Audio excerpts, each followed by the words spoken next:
จักคือยังโหลดบาทนี่พี่น้องเอ้ยน้อยเตรียมปิดเครื่องเข้าห้องเข้าหูเดี๋ยวนี้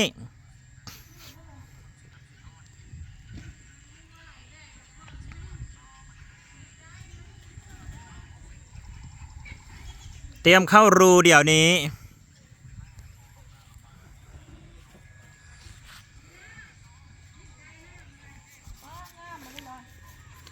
เบิ่งในกล่องคือบ่งามวะมันค่ำแล้วบ่งามบัดโตจริงนั่นงามพี่น้อง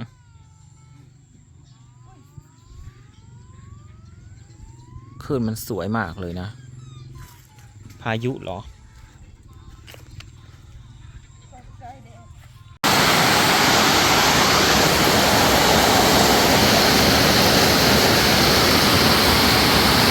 โทษพี่น้องแย่มองมาตรงแล้วเจ้ากับพุ้ยนะมาตรงไว้มึงอาบน้ำหรือเปล่า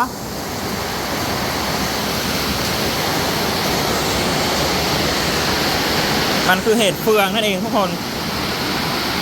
ซูนี่กินปลาแล้วกับแล้วเห็ดเนาะตรงน้ำไม่กินเลยเฮ้ยตกเป็นสมองเลยนะพี่น้องเว้ย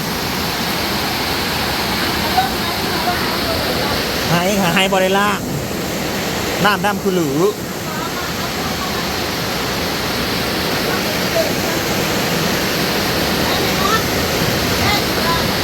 แล้วกับพุ้ยมาโลด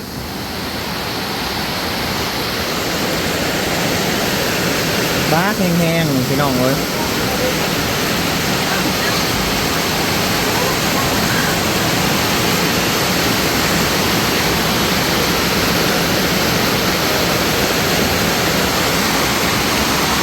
เฮ็ดเฟืองซื้อมา70,000ได้สำนี้แหละ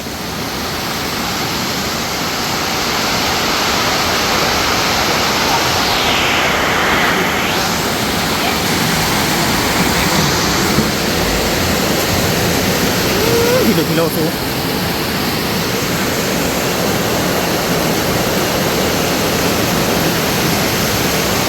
กิโลโพดนี่สูโพดสูเดี๋ยวล่างพุ้ยก่อนเด้อพี่เอาข่าวมานะพี่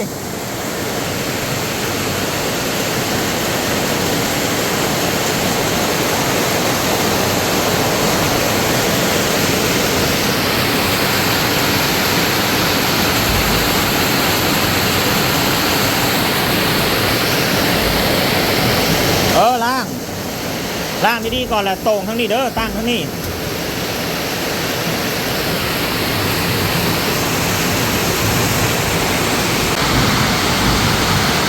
ไฟดับพี่น้องแลนต้าสวนออกมาจากห้องไอ้อ้วนนะแลนต้าสวนออกมาจากห้องย่านนะฮะนั่งแล้วนี่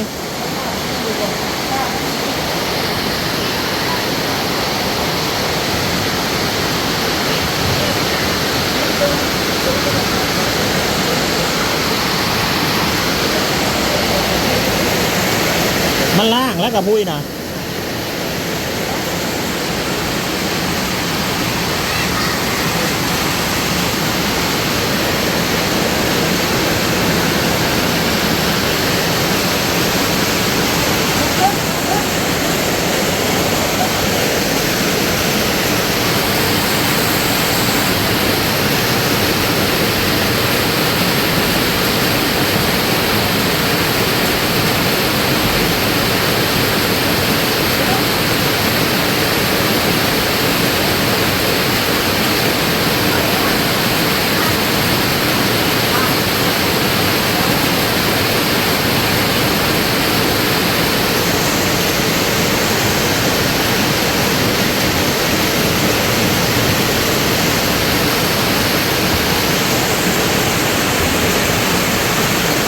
เลิศมากค่ะน้องเอ้ย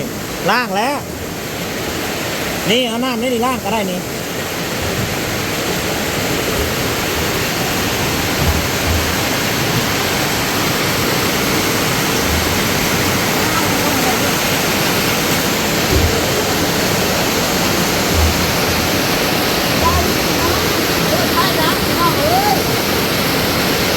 เอี้ยเอี้ยตัวนั้นมึงล่างหรอบอสื่อสารกันกับบ่ฮู้เรื่องบัดนี้พี่น้องเอ้ย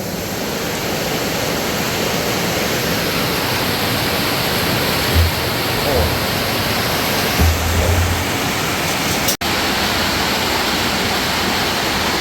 สภาพ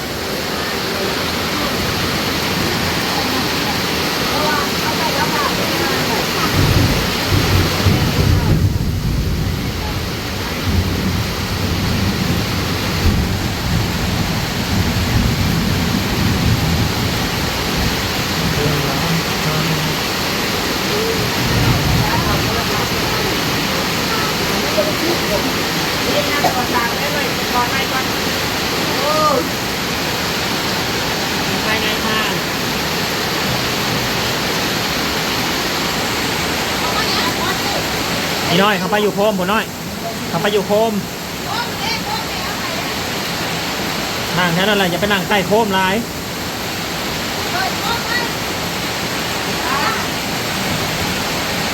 แกงเห็ดเฟืองกินข้าวแรงพี่น้องเลยกันว่าไฟกัดมาดับอันนั้นโซล่าเซลล์สื่อๆรอบข้างนอกนะ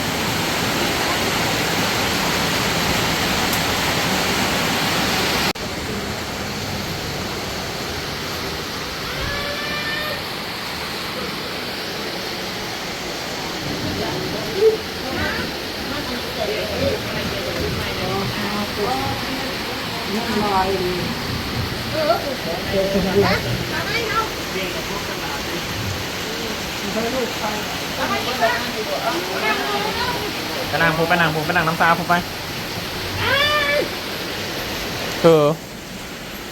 มันคือประตูค่ะคลิสสลบอ้าวมันคือไม่ถูกแก้กันมันดีเฮ้ยอ่ะเฮ้ยที่เบียดแท้ปลาตัวบเพนปลาโทบ่กระปุยเอื้อยจักว่าเพื่อนปลาโทซาคอนมันสิมาได้บ่เนาะขนาดนี้เนาะ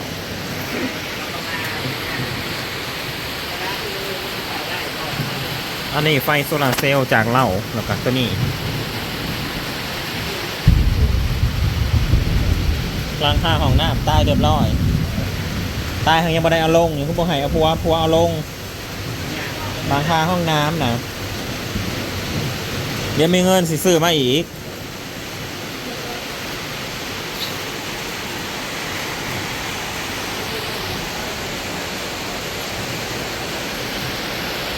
ในวันที่พายุเข้าพี่น้องจ๋าโอ้เฮ็ดเฟืองกับสิคือบจีกนะบ่ซูดอกบ่เริ่มบ่จีกนึกว่าเธอที่มันเป็นดอกนั่นมันใหญ่เกินเห็นว่าก็ได้ใช่ยี่เลยมาจีกดูนี่หนูเอ้ยช่วยกันจีกสิคะหนอตัดสิแกงเป็นดอกมันดอกบางใหญ่เนี่ยนี่มันบริขาวหนามขาวเนื้อเด้อสิบอกเด้อ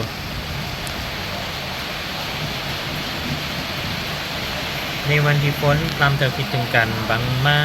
วันที่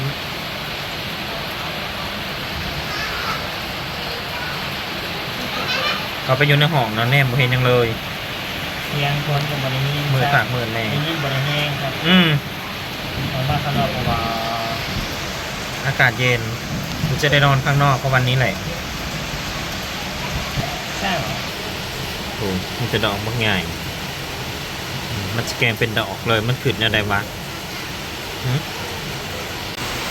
ใช่ค่ะแกงทั้งหมดค่ะอาหารเย็น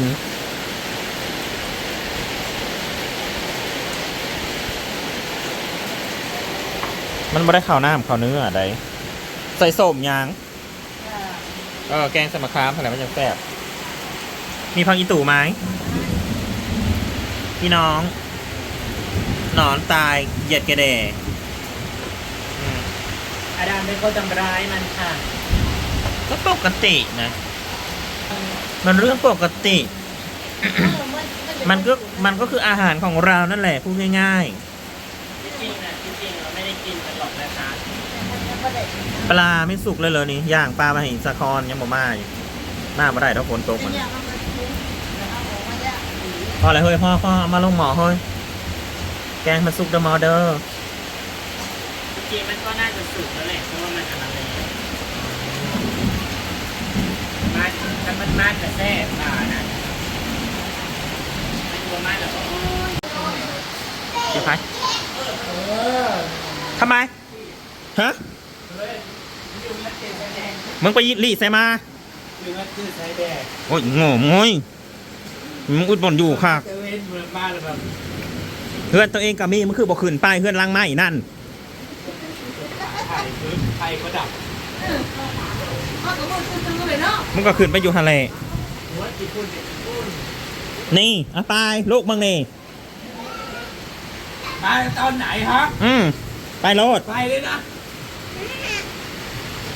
มาทีไรแหบเงินกูทุกที เอ้าไปหนาวมึง อย่าอ้อแออย่าเอาแต่ใจ บอกให้ว่าวหลบกันจนว่า เดี๋ยวจะไม่มีใครรัก แล้วจังหวะไห้กิสิกิสิ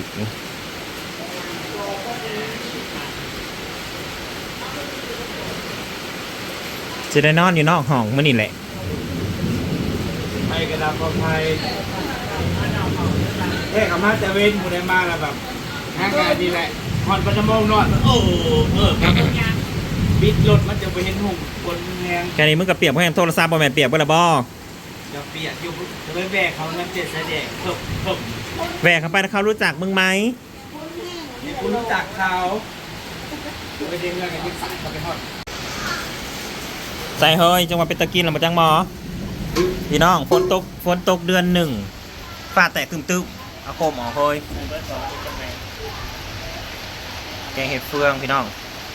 แซ่บแน่นอนอุ้ยใส่ผักกระแยงตีจะใส่ลายเด้อเฮ้ย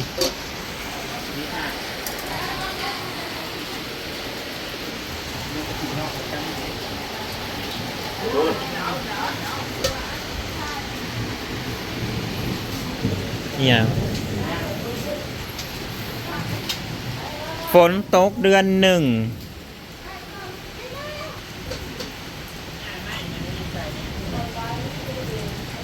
ตาเหลือมเพนฮอตที่